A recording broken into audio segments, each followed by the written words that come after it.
Obviously, a disappointing day. A lot of credit to Michigan. Obviously, they're a tremendous football team. Really couldn't stop them today. Methodical, converting third downs in the run game, some fourth downs early, some big plays. The early turnover did not help. Offensively, obviously had the drive, got down there, had the 4th and 1 early to make it 14-7. We thought didn't have that work out for us. Went down in the first drive of the second half. Did not get points there, and then wasn't for that late touchdown. So I thought they're an excellent football team. Played really well. We obviously weren't good enough today, so we have a lot of work to do. With that, I'll take your questions. Did you envision? I mean, this is the way I saw it. Getting pushed around on defense early like that? I hate to use the term pushed around just because I want to, that's a big term for me as the coach to say. I'd have to see it. Does that make sense? I will say I heard a lot of today, Steve, a lot of this guy's supposed to do, we haven't had a lot of mistakes. We had a lot of hey, this guy's supposed to slant and spill it and he's up the field, or this guy's, so certainly they controlled the line of scrimmage. I would not want to in any way.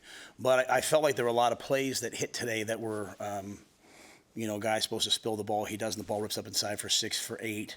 I did not see us not being able to control the line of scrimmage to that level. I thought it would be more of an even game in the run game. But when I say push, I have to be careful about being emotional in this moment, right? I have to go back and watch the tape because my history with these things has been you hate these kind of losses.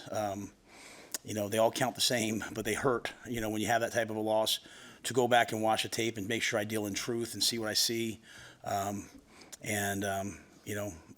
See what exactly there. I was disappointed. I thought their quarterback made some excellent throws in man coverage. We were all over the guys and they made plays. I don't think we had enough pass rush at times. So there was a lot of things today defensively that just didn't go our way. Starting with Deshaun getting hurt on the first play, and guys having to, Tommy having to go over and play full time. So a lot of things happened that we have to get corrected. But we got to see. The good news is we got to see probably the best run game, and we got to see what exactly it looked like, and people will probably copy a lot of that. So Tony and his guys have a lot of work to do to correct those things. Coach, what about the 4th and 1, going under center opposed to going in the shotgun for it? Yeah, no one's converted really against them in 4th and 1. So we ran quarterback sneak from the gun. I think Heinrich just maybe panicked. I thought we knocked him off the ball. If he just ran his feet, I think he was going to get it. I think he tried to jump a little bit, and that prevented him. That's a situation on 4th down where he could reach the ball too. So they're excellent. They stopped Rutgers last week, 4th and 1, 4th and 2. They're excellent short yardage defense. I mean, there's a reason why they're put together the way they are. Thought we had a good play. Thought we knocked it back. I thought this was a real growing day for Heinrich.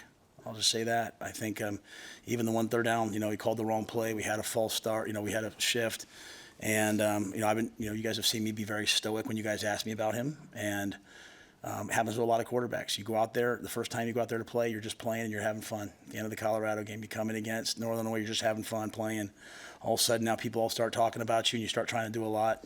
Next thing you know, you're trying to be Tom Brady, trying to be the quarterback. I see this, I see that, and I think we just coached them through that game of hey, just go out there and play. Be Heinrich, be the guy who's out there running around playing, having fun. So I was happy to see him play throughout the game, but I thought that was an instance maybe where he could have got it. But I'll look at the tape. Maybe it was a bad call. We'll have to go back and take a look.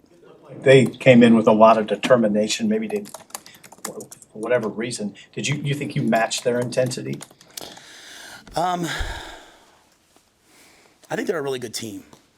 I think I don't want to sit here right now and say that our guys didn't want to play hard. I don't think that. I think that would belie who they are and the team that they are. They're the number 2 team in the nation.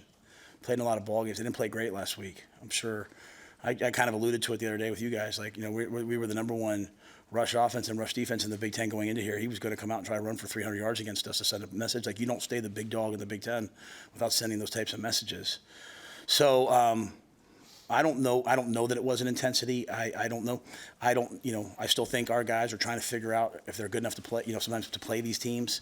I didn't feel us necessarily, Steve, cutting loose and ripping and, going, attacking them. And that's kind of where we have to get to be quite honest with you. I address the older guys after the game. I address the younger guys after the game because the younger guys will play these guys again. There's only one way to play these types of games and win these types of games, and that's to attack. But I don't want to belie who they are. They're really good. How'd you feel just on the sideline with the way that your guys reacted as the first half went on? Because you haven't been through a first half like that where it got out of hand, or close to out of hand. What did you think about their reaction emotionally, physically?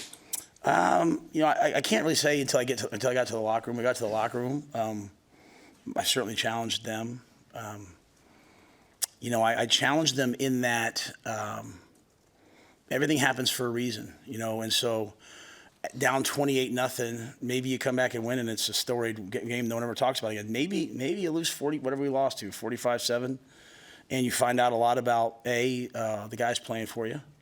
You find out a lot about maybe there's some things that we can do. Like we found out Fleeks can, we put Fleeks in and he hit that ball. Like, all right, maybe Fleeks needs to play more. So, we found some things in the passing game that worked out for us. All right. So I always just feel like you hate these moments, but you can't waste these moments, right? You can't sit there and feel sorry for yourself and say, well, let's just move. Like, I can't say, hey, let's just get ready for Illinois. We have to get ready for Illinois, but we have to identify what happened and why, and fix it. So I didn't feel like our guys weren't responding. I think they were a good team, and I think our guys, if the word's hesitant from the beginning, maybe a little hesitant to go out there and some of the mistakes we made aren't the typical mistakes that we make, and that part was disappointing to be out there, and even that last drive, but those things are going to happen, man. You're going to have to battle back, so we'll learn from it. A lot of really good. Coach, There's a lot of good quarterbacks in the NFL who don't necessarily throw it over the top. But when Heinrich gets 3 balls batted down today, kind of with that motion, is there anything you want to try to change about it or tweak as the season goes on? Well, I don't think we're going to be able to change his motion, right? He kind of is who he is, and he does kind of throw from different arm slots. Early on in the game, they weren't really rushing as much as they were twisting because of the quarterback draw game. So, the challenge for him was to keep climbing the pocket. Now, one was batted by a second-level defender, right? So he was on an RPO, and the safety came over the top. And if the safety can bat the ball, you probably should have handed the ball off. Now, I say that without seeing the tape.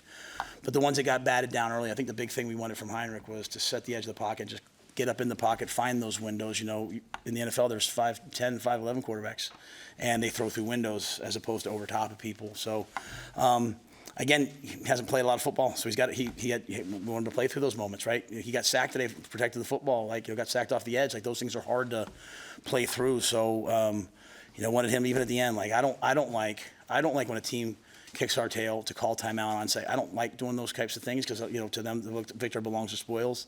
That being said, I also owed it to our quarterback. Like for Jalen Lloyd as a freshman to catch that in cut at the end of the game, that'll pay dividends down the line. So I think for Heinrich, we just want him to climb the pocket, find windows. We haven't been throwing the ball a ton with him, so now all of a sudden you pick it up, you throw it a bunch of times. There's going to be some things for us to work through. But I think the biggest thing with Heinrich is I want him to not try to be something he's not. I want him to be himself. I don't want him to start trying to be perfect. I want him to play the game. What's the biggest improvement your program needs to make to close the gap on teams like Michigan? I don't know. I can't answer that right now. I mean, they're the number 2 team in the country. They've been. We're not in that conversation right now. So to me, it's just holistic, right? Like I stood on the field at Baylor in 20. I stood on the field, and forgive me for talking about another school, but I stood on the field at Baylor in 2017 as they were beating us 59-16 or something. They're throwing balls in the end zone and laughing at us. And I told Charlie Brewer and all his guys, I said, we'll come back here, we'll beat them. And 2 years later, we beat them the next year. Then 2 years later, we beat them 45, whatever. So we're going to recruit. There are recruits there today, right? Hopefully they say, like, wow, I can really come make a difference. We're going to develop. We're going to keep coaching these guys. We're going to coach these guys this week. They were in the same spot last year. They were 2-3 last year, right? And they battled. They won some games. Like, we're going to have a chance to win games. So the biggest difference is I'm not going to get up here and make excuses. I'm not going to get up here and blame the players. We're going to recruit, coach, develop. We're going to learn from this game. This game sucked. Pardon my language. This game stunk. But at the same time, we play again Friday. So anyway, that's kind of the approach. It's a methodical process, one step at a time. And again, I'll probably watch the tape and I'll see some things, right? I'll see some young players out there playing and say, man, he's going to be really good. And Tony will make the corrections on defense, and we'll keep coming along as an offensive line and we'll get there. What was Singleton's injury and also Liebentritt? Yeah, Liebentritt came out of the game last game, hurt his elbow, so he'll be out for a couple weeks. And then I don't know what Deshaun's is. It was his knee. I mean, he got cracked from the side, and maybe his knee got stuck in the turf or something. I don't know, but he was in a lot of pain and was out. So I don't think that I don't think it was.